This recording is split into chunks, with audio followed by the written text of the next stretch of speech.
This is a sad day for St. John's College as we lose yet another student to gun violence. We want to extend our deepest sympathies and condolences to the family of Dwayne Gabourel, who was 15 years old and a third farm student in the business department here at St. John's College High School.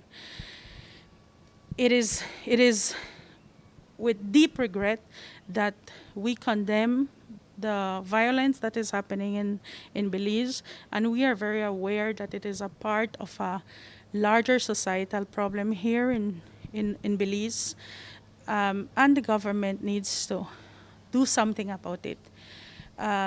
It is important that programs are instituted, implemented to be able to address these issues that are affecting our youth. And especially for us, our boys, since we are the only all-boys institution in this country. It is important that we implement programs, for example, programs for the youth to be able to address teenage parents that possibly need assistance in helping to upbring young men. As a leader, you never want to see any young aspiring leader, because this young man clearly has a bright future ahead. Attending high school, bright, with a future ahead of him. To see him being senselessly murdered, I have no sort of what you would call in respect to the person who did this or the perpetrators who did this.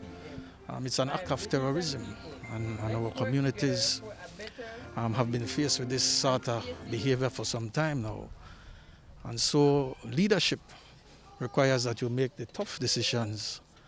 You can never no longer brand this as gang warfare. It's terrorism, right?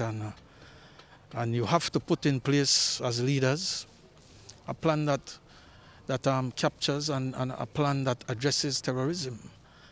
And so, in my view, I mourn with the family, because I have young children and I have a whole city of young children. I consider all the children in my city as my children. And I never want to see the next child murdered. It has to stop.